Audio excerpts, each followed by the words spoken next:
ततो युद्धपरिश्रान्तं समरे चिन्तया स्थितं रावणं चाग्रतो दृष्ट्वा युद्धाय तमवस्थितम् ततो युद्धपरिश्रान्तं समरे चिन्तया स्थितं रावणं चाग्रतो दृष्ट्वा युद्धाय समवस्थितं दैवतैश्च समागम्य द्रष्टमभ्यागतो रणम् उपागम्य ब्रवीद्रामम् अगस्त्यो भगवान् ऋषिः राम राम महाबाहो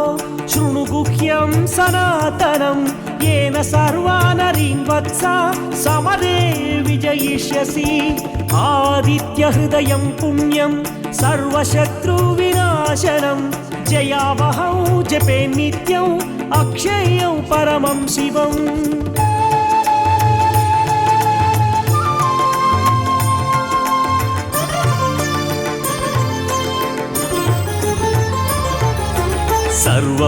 सर्वमङ्गलमाङ्गल्यं सर्वपापप्रणाशनं चिन्ताशोकप्रशमनम् आयुर्वर्धनमुत्तमं रश्मिमन्तं समुद्यन्तं देवासुरनमस्कृतं पूजयस्व विवस्वन्तं भास्करं भुवनेश्वरम् सर्वदेवात्मको ह्येषा तेजस्वी रश्मिभावनः एष देवासुरगणान् लोकान् पाति गभस्तिभिः एष ब्रह्मा च विष्णुश्च शिवस्कन्धः प्रजापतिः महेन्द्रो धनदः कालो यमः सोमो ह्यपाम्पतिः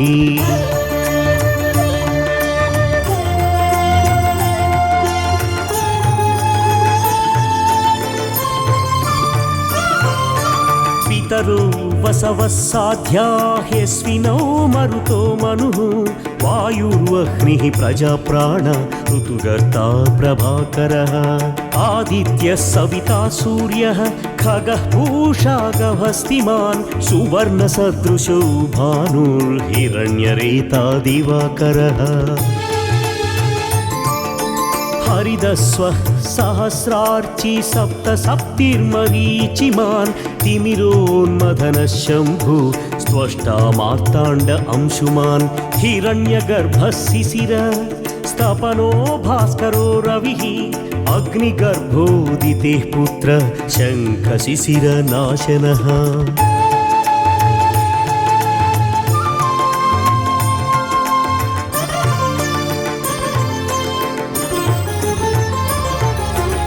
व्योमनाथस्तमो भेदी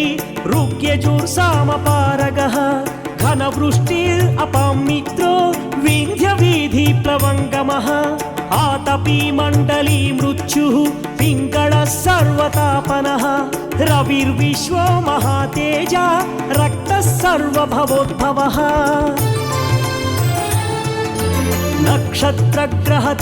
नक्षत्रग्रहताराणामधिपो विश्वभावनः तेजसामपि तेजस्वी द्वादशात्मा नमोऽस्तु ते नमः पूर्वाय गिरये पश्चिमे गिरये नमः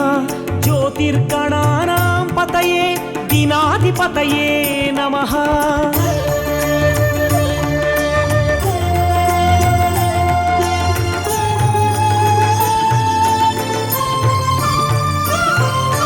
जयाय जयभद्राय हर्यस्वाय नमो नमः सहस्रांशो आदित्याय नमो नमः नम उग्राय वीराय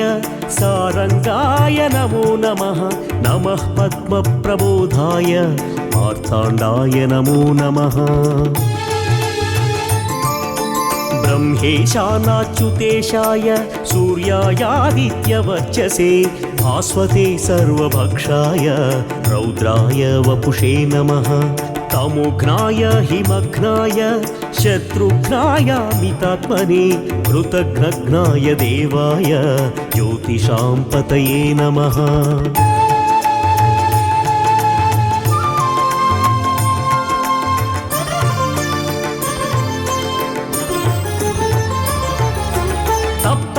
तप्तचामीकराभाय वह्नये विश्वकर्मणे नमस्तमोऽभिविघ्नाय रुचये लोकसाक्षिणे नाशायत्येष वैभूतं तदेव सृजति प्रभुः पायत्येष तपत्येष वर्षत्येष गभस्तिभिः एव सुप्तेषु जागर्ति भूतेषु परिनिष्ठितः एष चैवाग्निहोत्रं च फलं चैवाग्निहोत्रिणां वेदाश्च क्रतुवैश्चैव क्रतूनां फलमेव च यानि कृत्यानि लोकेषु सर्व एष रविः प्रभुः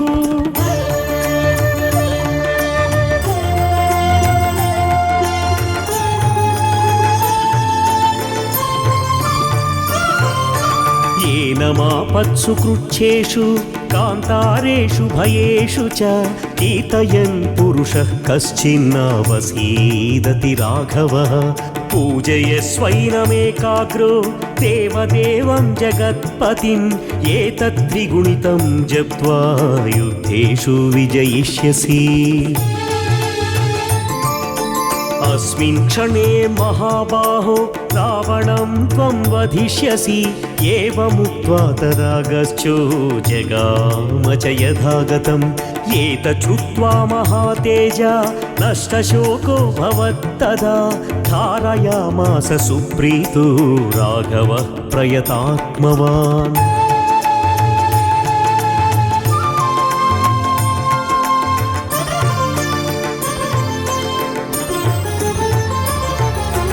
आदित्यं प्रोक्ष जप्त्वा तु परं हर्षमवाप्तवान् त्रिराचम्य शुचिर्भूत्वा धनुराधाय वीर्यवान् रावणं प्रेक्ष्य हृष्टात्मा युद्धाय समुपागतं सर्वयत्नेन महता वधे तस्य धृतोऽभवत् अधरविरवदन्निरीक्ष्य रामम्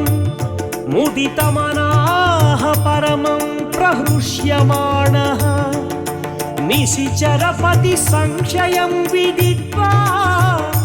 सुरगणमध्यगतो वचस्त्वरेति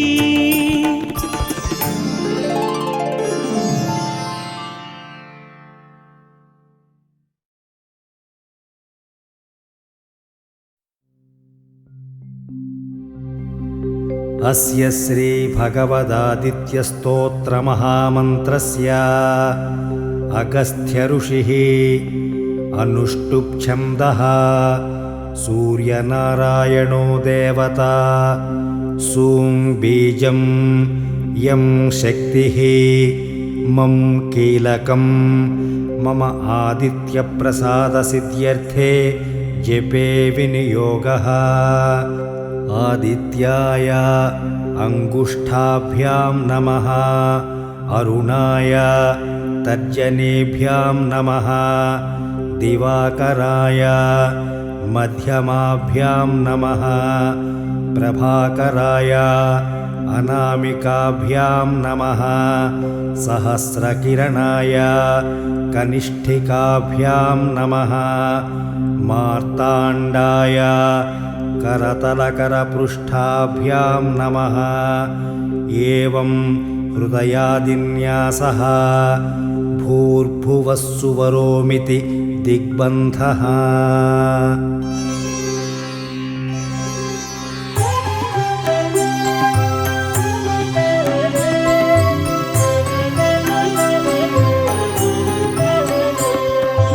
ध्यायेत् सूर्यमनन्तकोटिकिरणं तेजोमयं भास्करम्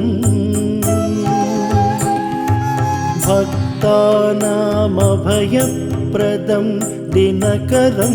ज्योतिर्मयं शङ्करम् आदित्यं जगदीशमच्युतमजं त्रैलोक्यचूडामणिं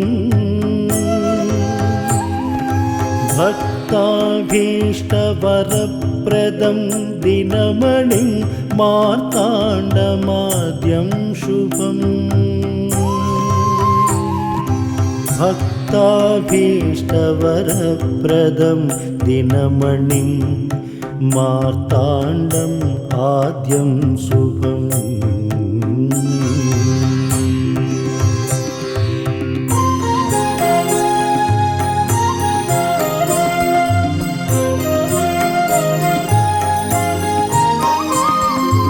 कालात्मा सर्वभूतात्मा वेदात्मा विश्वतोमुखः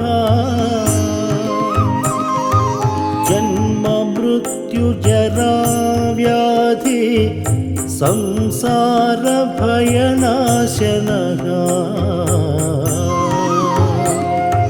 ब्रह्मस्वरूप उदये मध्याह्ने तु महेश्वरः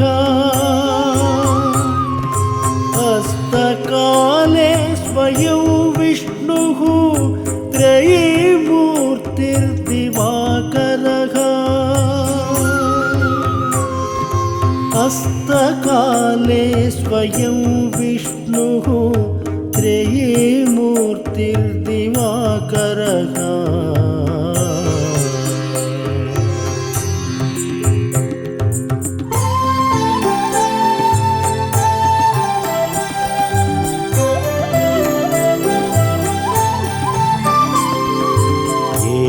एकचक्ररथो यस्य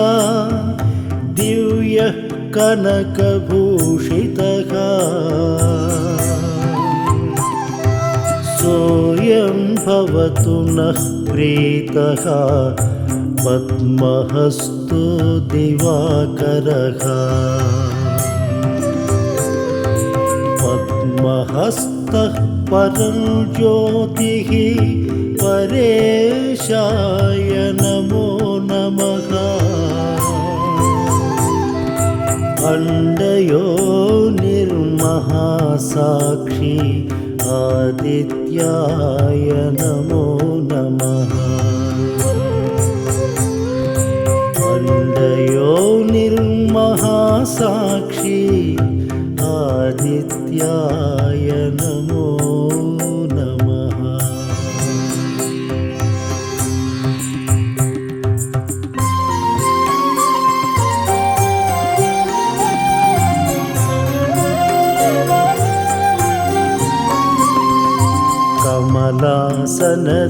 कमलासनदेवेश आदित्याय नमो नमः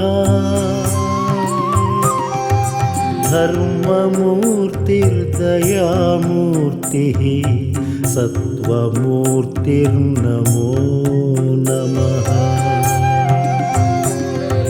सकलेशाय सूर्याय शान्तेशाय नमो नमः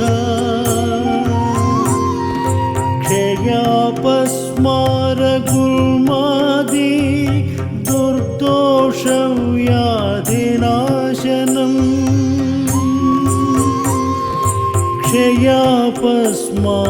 क्षयापस्मारगुल्मादि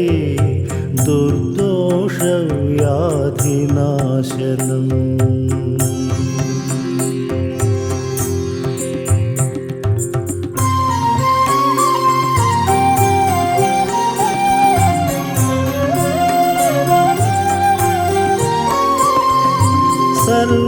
सर्वज्वरहरं चैव कुक्षिरोगनिवारणम्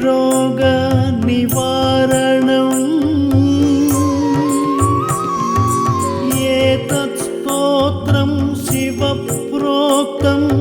सर्वसिद्धिकरं परम्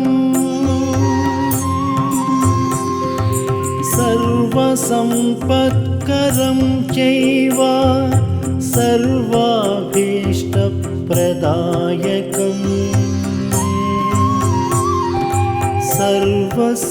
सर्वसम्पत्करं चैव सर्वाभीष्टप्रदायकम् इति श्रीसूर्यनारायणस्तोत्रं सम्पूर्णम्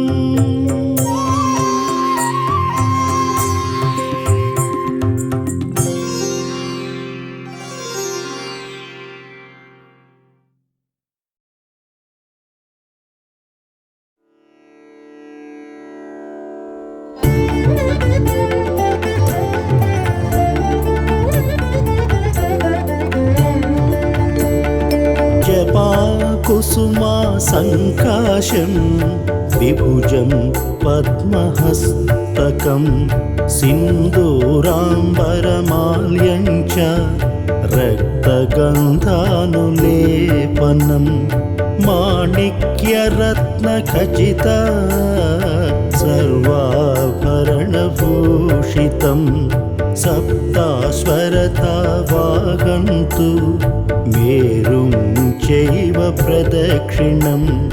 देवासुरवरैर्वन्द्यं गृणिभिः परिसेवितं ध्यायेत् पठेत् सुवर्णाभं सूर्यस्य कवचं मुदा गृणिः पातु शिरोदेशे सूर्यः पातु ललाटकम् आदित्यो लोचने पातु श्रुति पातु दिवाकरः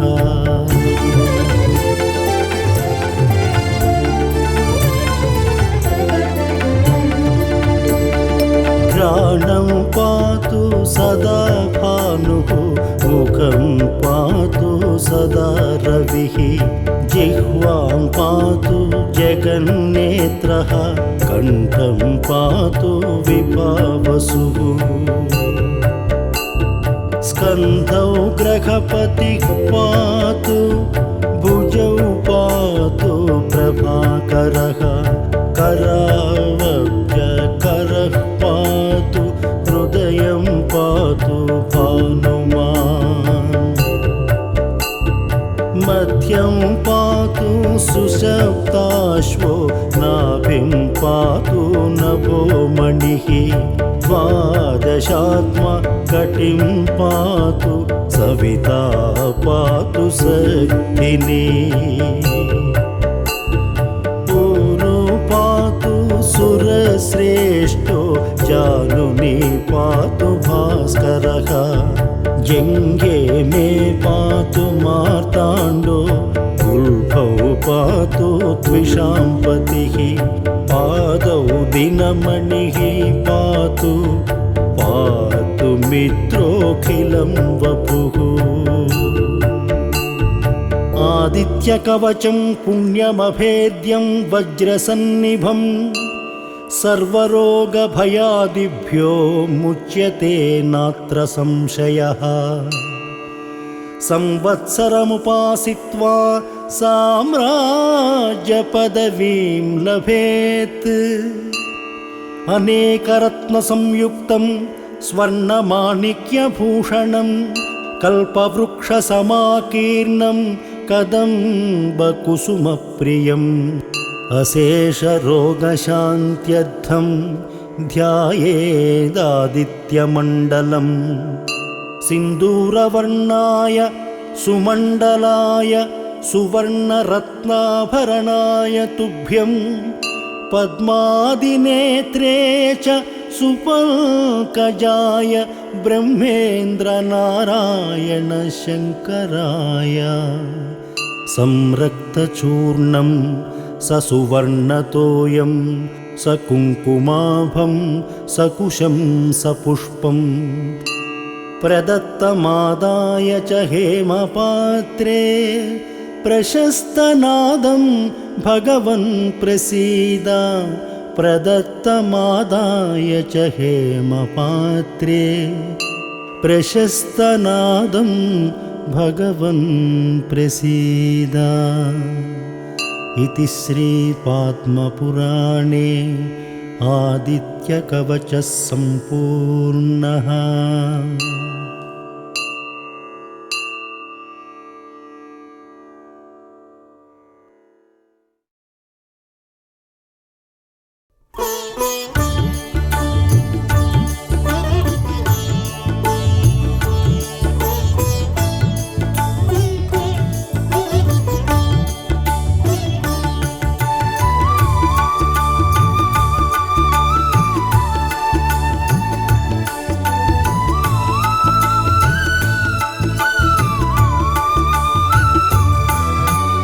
आदिदेव नमस्तुभ्यं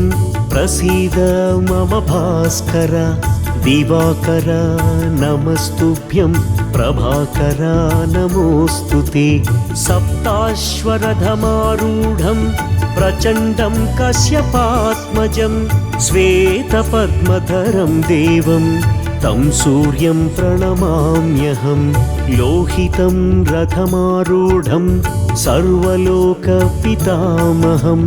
महापापहरं देवं तं सूर्यं प्रणमाम्यहम्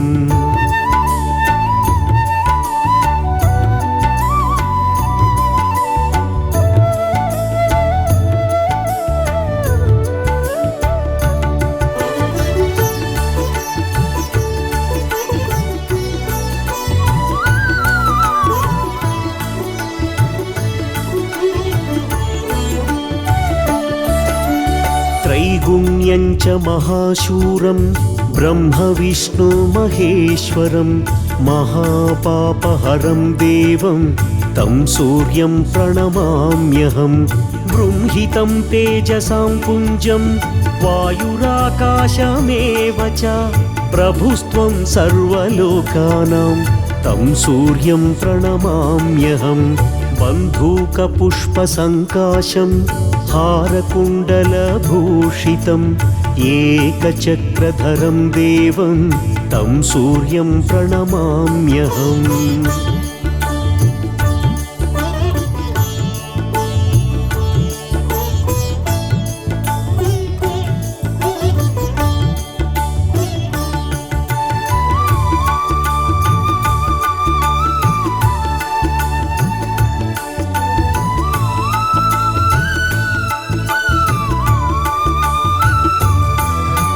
तं सूर्यं लोककर्तारं महातेजः प्रदीपनं महापापहरं देवं तं सूर्यं प्रणमाम्यहं श्रीविष्णुं जगतां नाथं ज्ञानविज्ञानमोक्षदं महापापहरं देवं तं सूर्यं प्रणमाम्यहं सूर्याष्टकं पठेन्नित्यं ग्रहपीडाप्रणाशनम् अपुत्रो लभते पुत्रं दरिद्रो धनवान् भवेत्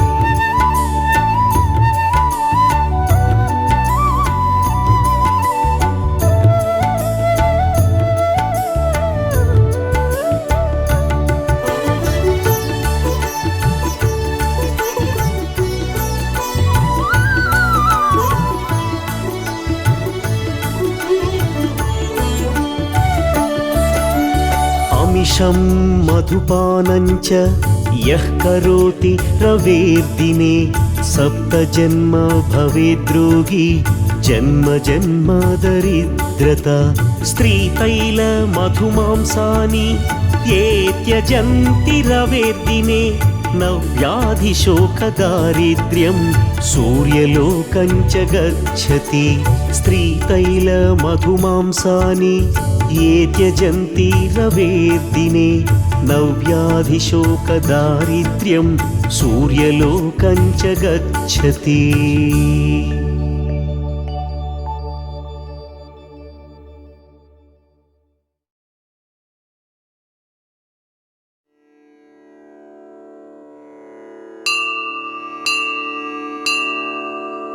अथ नवग्रहमन्त्राः ॐ मा सत्येन रजसा वर्तमानो निवेशयन्नमृतं मर्त्यञ्च हिरण्ययेन सविता रथेन देवो याति भुवनानि पश्यन्नो अग्न्यन्दोतं मृणीमहे होतारं विश्ववेदसो अस्य यज्ञस्य सकृतो कद्रुद्राय प्रचेतसे मेढुष्टमाय तव्यसे वोचे मसन्तमगुं हृदे आप्यायस्व समेतु ते विश्वतः सोमवृष्णयो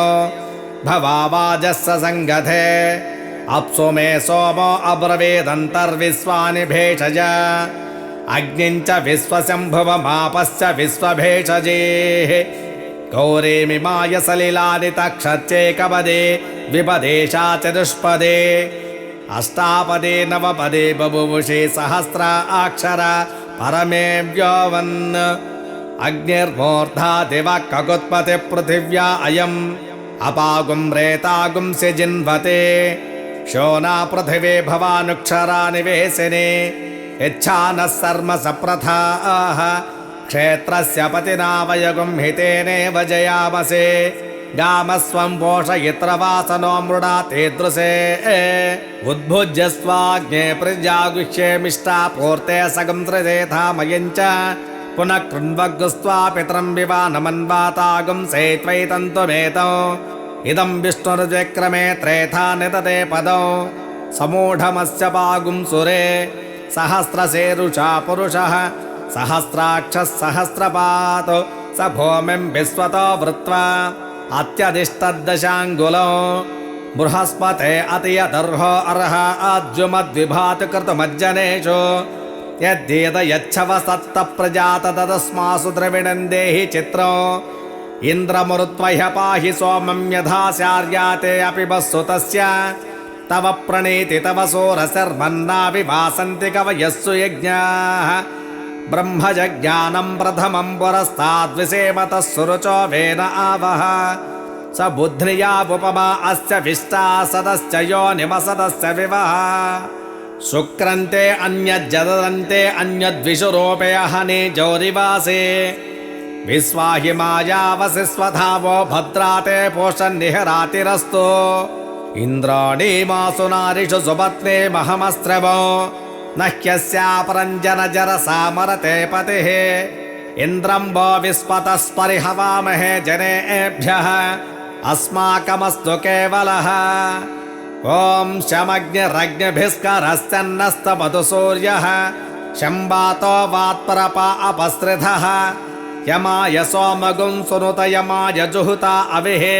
यमगुं ह यज्ञो गच्छत्यज्ञदोतो अरङ्कृतः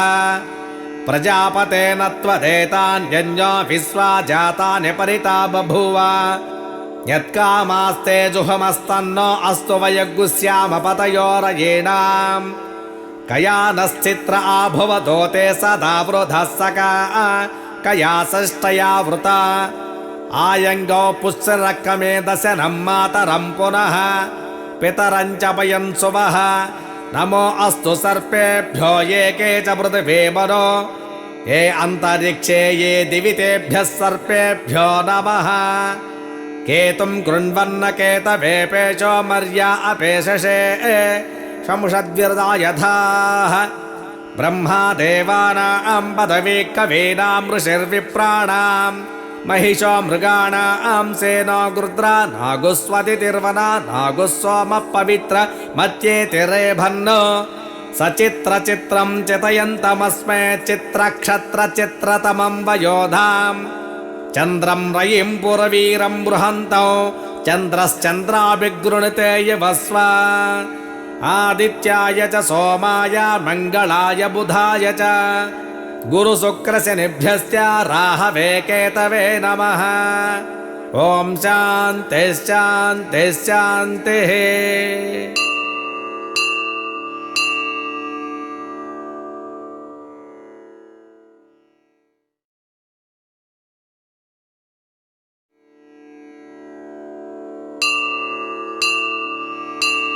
अध सूर्यसूक्तम्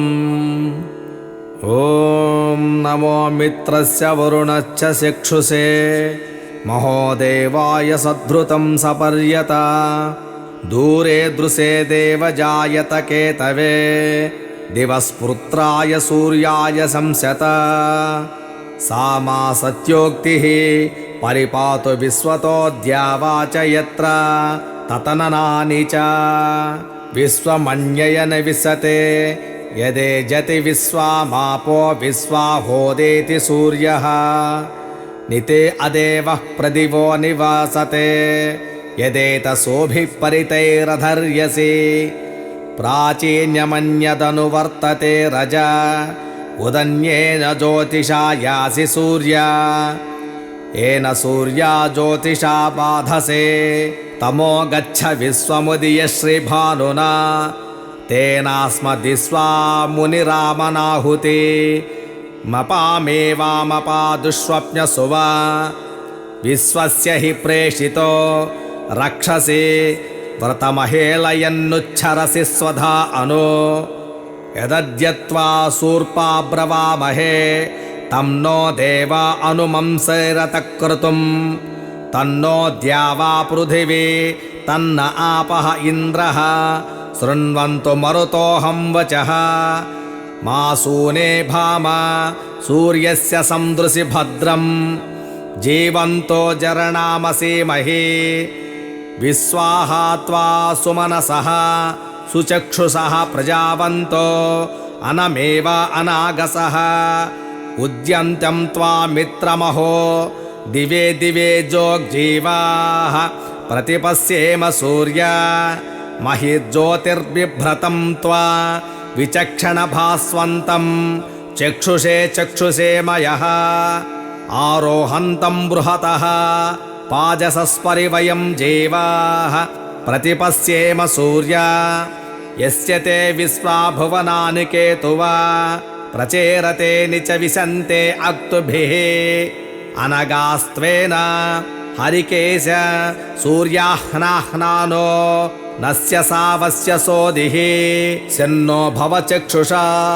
स्यं नो हनास्यं भानुना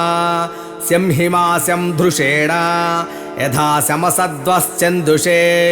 दूरोषे तत्सूर्यद्रविणं देहि चित्रम् ॐ शान्तिः शान्तिः शान्तिः।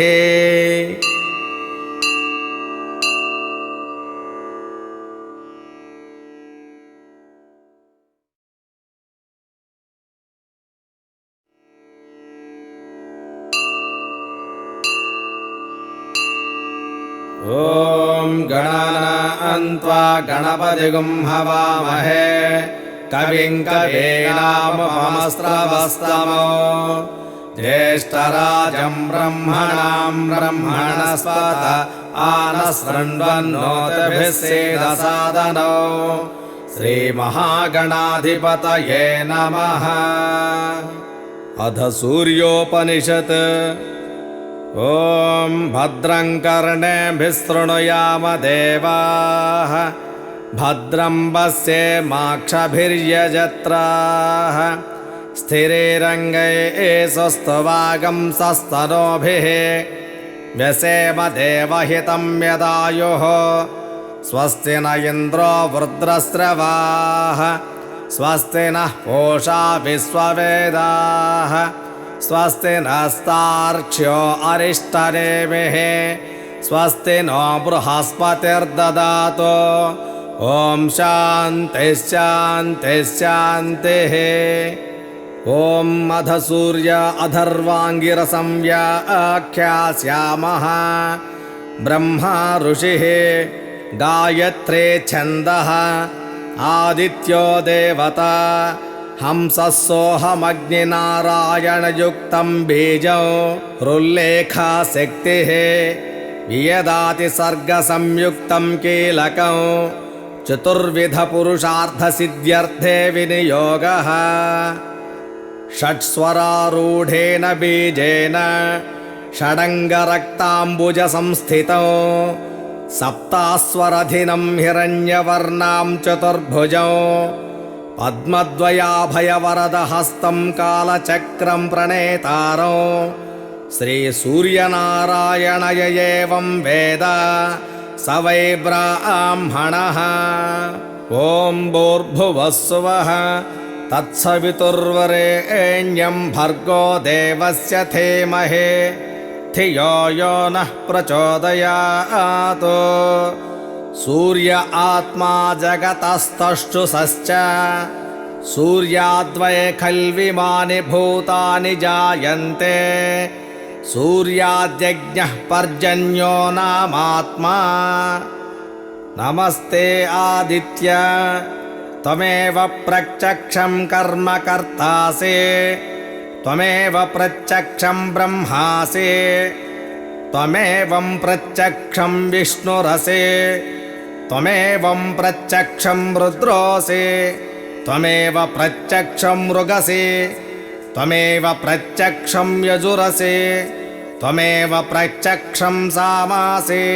त्वमेव प्रत्यक्षमधर्वासि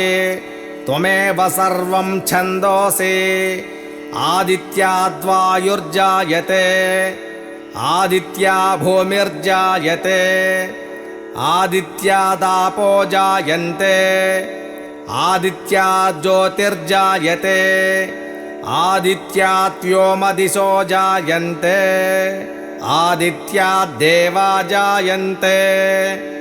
आदित्याद्वेदा जायन्ते आदित्यो वा एष एतन्मण्डलं तपति असावादित्यो ब्रह्म आदित्योऽन्तःकरणमनोबुद्धिः चित्ताहङ्काराः आदित्यो व्यासः समानो दासोपानः प्राणः आदित्यो वै श्रोत्रत्वक्षुरसनघ्राणाः आदित्यो वै वाक्पाणिपादपायुपस्थाः आदित्यो वै शब्दस्पर्शरूपरसगन्धाः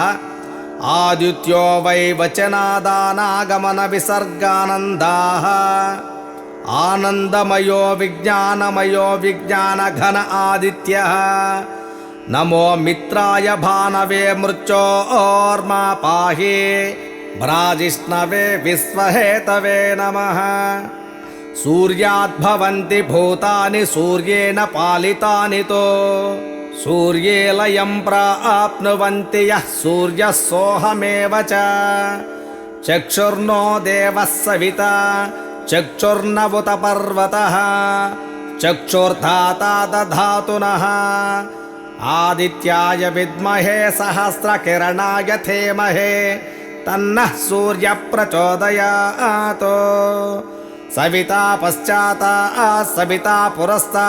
सवितोत्तराता सविता धराता सविता नः सुवतो सविता नो रासतां दीर्घमायुः ओमित्येकाक्षरं ब्रह्म गृणीरिति द्वे अक्षरे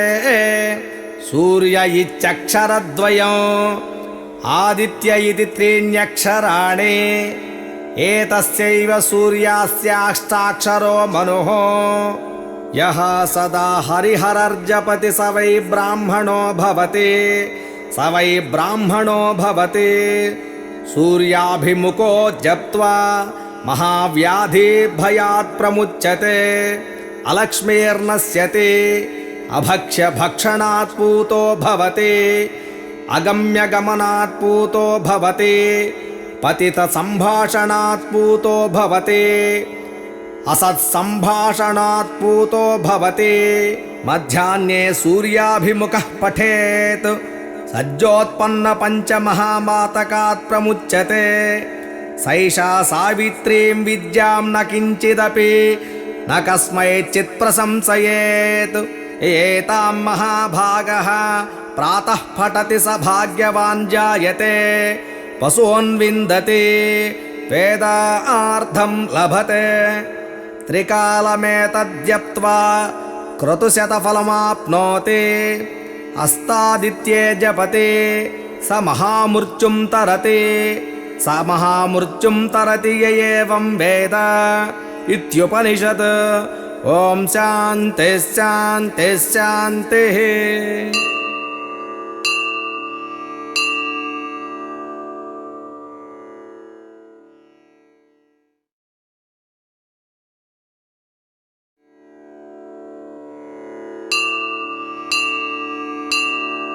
अथ अरुणोपनिषत्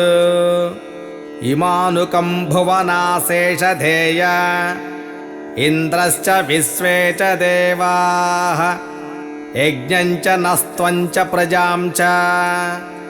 आदित्यै इन्द्रः सशेषधातो आदित्यैः इन्द्रः सगणो मरुद्भिः अस्माकं भूत्सविता तनूनाम् आप्लवस्व प्रप्लवस्व आण्डीभवजमामुहुः सुखादेन सुखनिधनां प्रतिमुञ्चस्व स्वां पुरौ मरीचयः स्वां भुवाः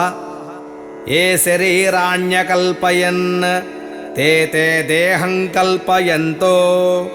मा च ते ख्या आस्मतीरिषतो उत्तिष्ठतमा स्वस्थ अग्निमिच्छध्वं भारताः राज्ञः सोमस्य तृप्तासः सूर्येण सयुषो सशो सुवासाः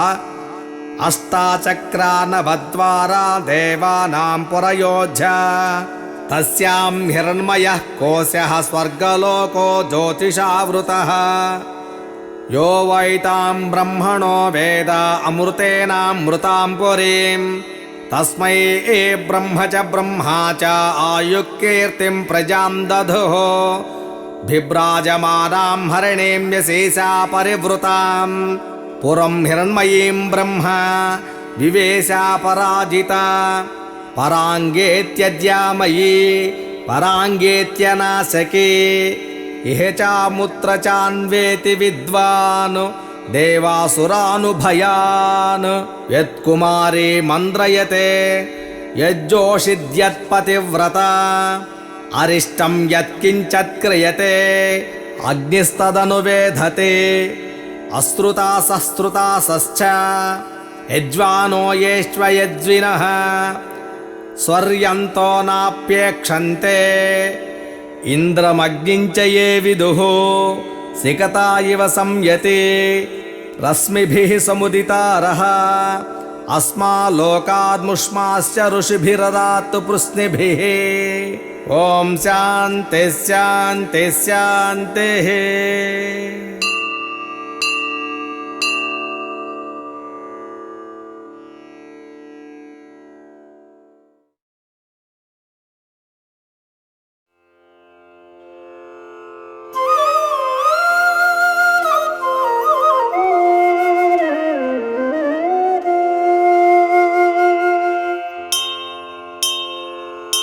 अरुणाय शरण्याय करुणारससिन्धवे असमानबलाय आर्तरक्षकाय नमो नमः। आदित्यायादिभूताय अखिलागमवेदिने अच्युतायाखिलज्ञाय अनन्ताय नमो नमः। इनाय विश्वरूपाय इज्यायेन्द्राय भानवे इन्दिरामन्दिराप्ताय वन्दनीयाय ते नमः। ईशाय सुप्रसन्नाय सुशीलाय सुवर्चसे वसुप्रदाय वसवे वासुदेवाय ते नमः।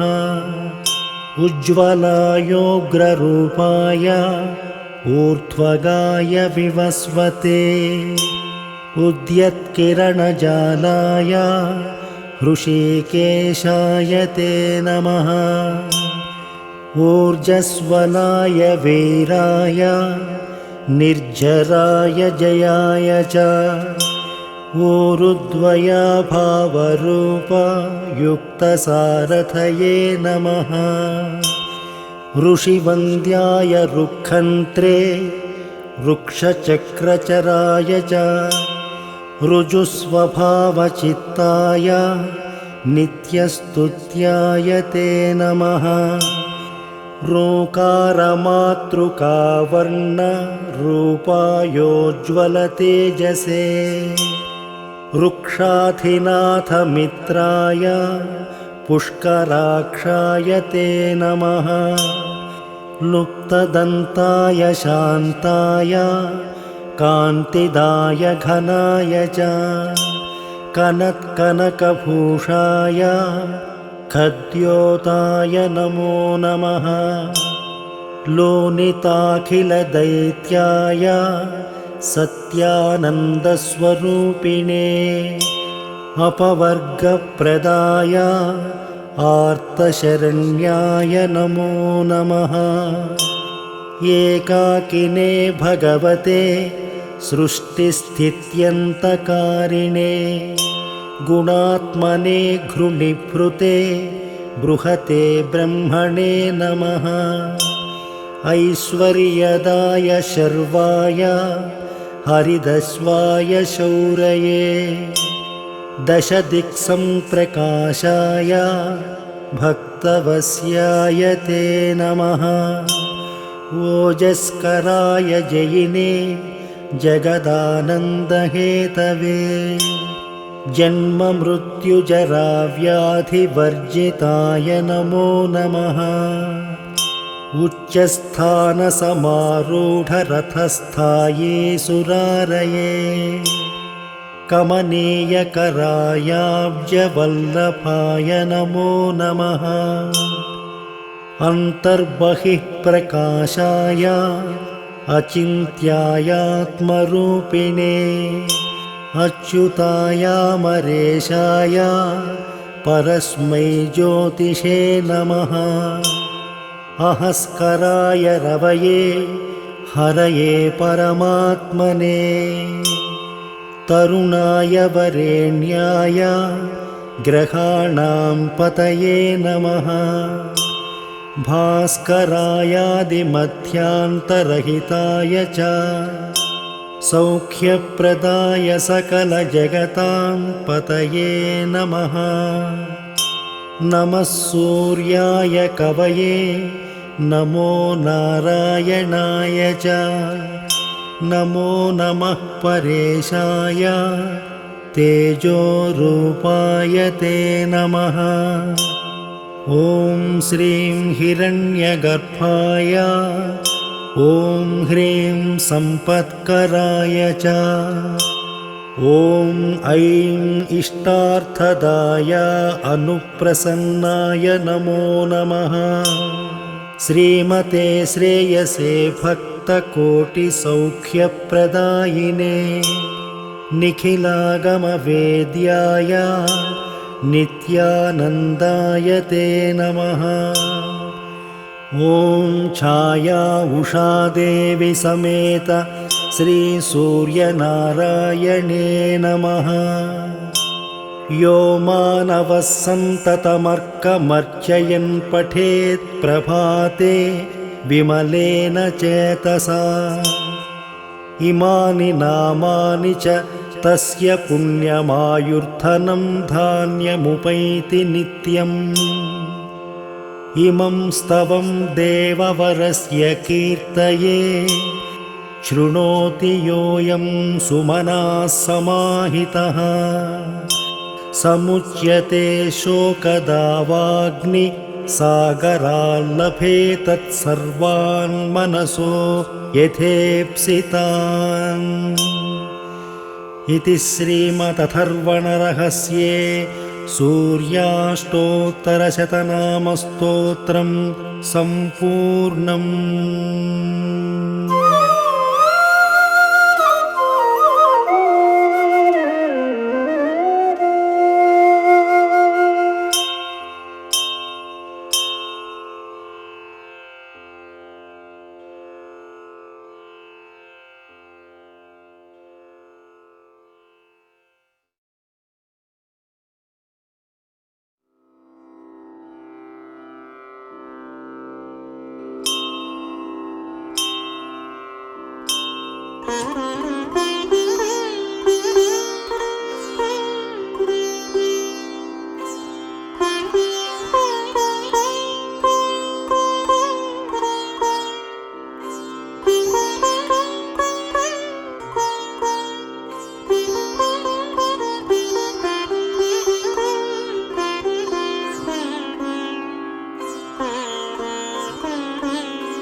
भास्वन्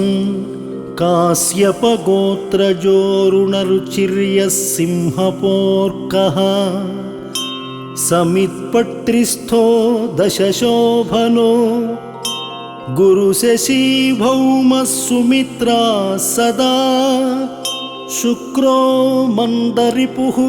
कलिङ्गजनपश्चाग्नीश्वरो देवता मध्ये वर्तुलपूर्वदिग्दिनकरः कुर्यात् सदा मङ्गलम् मध्ये वर्तुलपूर्वदिग्दिनकरः कुर्यात् सदा मङ्गलम्।